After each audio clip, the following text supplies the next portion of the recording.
আচ্ছা, এখানে কারা কারা বাবার ভক্ত আছেন? হাত তোলা যাবে? বাবা মহাদেবের কার কার ভক্ত আছে? সবাই ভক্ত তো? আমরা সবাই ভক্ত, বাবার ভক্ত সবাই আছি আমরা। আচ্ছা, বাবার ভক্ত আমরা সবাই। আচ্ছা, তাহলে বাবার মাথায় জল টল ঢালা হয় তো নাকি? হ্যাঁ, আচ্ছা আচ্ছা, ভগবানের মাথায় যে জল টল ঢালেন, ওই ভগবানের কৃপা করেছে আমাদেরকে? করেছে তো? হ্যাঁ, অবশ্যই করেছে। আচ্ছা, একটা কথা ভেবে দেখো, ভগবান মানে ভোলানাথ বলে যে বছরে দুটো দিন আমার বড্ড কষ্ট হয়। কোন দুটো দিন? একটা হচ্ছে শিবরাত্রির দিন, আর একটা হচ্ছে চৈত্র মাসের শেষের দিন।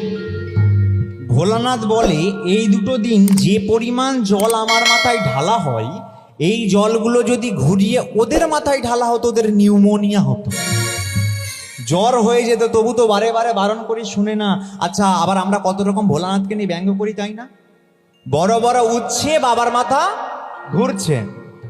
বড় বড় বাম্পার, বাবার কত টেম্পার। কত রকম ব্যঙ্গ করি না? আচ্ছা, ব্যঙ্গ করি। আচ্ছা, একটা কথা ভেবে দেখুন তো, ভোলানাথ কি আমাদের সত্যি কৃপা করে? হ্যাঁ, কৃপা করে। আচ্ছা, তা বলে কি আমরা জল ঢালবো না? অবশ্যই জল ঢালবো। ভগবান একটুকেতে সন্তুষ্ট হয়ে যায়, ভোলানাথ একটুকেতে মনের আশা পূর্ণ করে দেয়, আমরা অবশ্যই জল ঢালবো, দুধ ঢালবো। কিন্তু তার আগে সামনে শিবরাত্রি আসছে তো। কত ডেট কবে, তারিখ কবে? 24শে ফাল্গুন মনে হচ্ছে না? হ্যাঁ, 24শে ফাল্গুন। তাহলে আমি শিখিয়ে দিয়ে যাচ্ছি, দেখুন। জল ঢালবেন বা দুধ ঢালবেন, ঢালার পর আচ্ছা, জল আমার মায়েরা তো বেশি ভক্ত হয়, তো বেশি ভক্ত হয় মানে অত জল, মানে সারাদিন উপোস করো, তাই তো? উপোস করো মানে নির্জলা উপোস নাকি, ওরকম বলে তো নাকি? ওরকম উপোস করে সারাদিন উপোস করে ব্রত ট্রত করা হয়। তো এরকম ব্রত করো মানে কি ভালো বর পাওয়ার জন্য নাকি?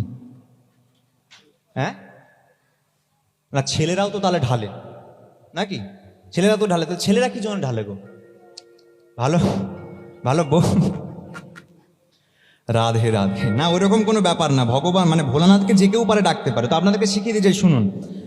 মানে ভোলানাথের মাথায় শিবলিঙ্গের ওপরে জল ঢালবেন, দুধ ঢালবেন। এবার ফুল করতাল যদি নাও থাকে, ওই পাশে বসে যদি হাতে করতালি দিয়ে একটু হরিনাম কৃষ্ণ নাম শুনিয়ে দিতে পারেন, তাতেই ভোলানাথের জীবন ধন্য।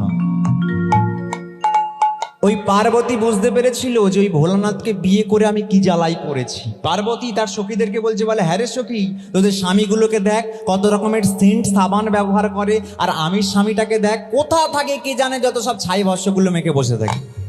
আরে সামনে কি যাবো বলতো, সাপগুলো পিছিয়ে রেখেছে গলায়, যখনই সামনে যাই ফুঁস ফুঁস করে তেড়ে আসে। বলে আচ্ছা, তোর সমস্যাটা কি? বলে শোন না সখী, আমার সমস্যা হচ্ছে আমি স্বামীর মন পাচ্ছি না। কি করা যায় বলতো? কেন, ব্রত কর না, শিবরাত্রির ব্রত কর। বলে শিবরাত্রির ব্রত করলে মন পাওয়া যাবে? বলে হ্যাঁ, ঠিকই বলেছিস, তাই করবো।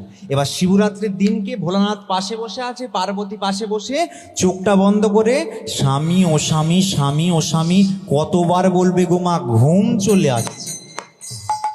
স্বামী ও স্বামী, এই ভর দুপুরে ডাকছো কেন? বলে আজকে চোখ খুলেছে। কোন জন্মের কি কর্ম করেছিলাম কে জানে, আজকে চোখ খুলেছে। আচ্ছা বলো তো, তুমি আমার পাশে থাকলেও তোমার মনটা এখানে থাকে না? বলো, এই বয়সে তুমি আমাকে মন না দিয়ে কাকে দিয়ে বসে আছো? এই বয়সে তুমি আমাকে মনটা না দিয়ে কাকে দিয়ে বসে আছো? বলে শুনবি আমার মনটা কোথায় থাকে? বলে হ্যাঁ, সেটাই তো জানতে চাই। শোনো, আমার যেখানে মন থাকে না, সেখানে কোনোদিনও জ্বালা যন্ত্রণা কষ্ট থাকে না। বলে সেটা আবার কোথায় গো? স্বর্গে। বলে না, স্বর্গে তো জ্বালা যন্ত্রণা আছে। যখন তখন দৈত্যরা আক্রমণ করে, তাহলে স্বর্গে জ্বালা যন্ত্রণা আছে। বলে তাহলে সেটা কোথায়? বলে মর্তে। আরে মর্তে তো বেশি জ্বালা যন্ত্রণা নাকি? মর্তে তো বেশি জ্বালা যন্ত্রণা। বলে না, সব জায়গাতে জ্বালা যন্ত্রণা থাকে না। কোথায় থাকে না? গ্রামের মানুষ যখন যখন এইরকম ভাবে সুন্দর একটি হরিবাসর করে, সেখানে কোনোদিনও জ্বালা যন্ত্রণা থাকে না। রাধে রাধে। তাহলে আপনারা তো এখানে কীর্তন শুনতে বসেছেন, কই এই জায়গায় বসে কই বলো কার জ্বালা ধরেছে? জ্বালা ধরেছে না? ধরেনি। তাহলে সংসারে থাকলে যত জ্বালা। রাধে রাধে।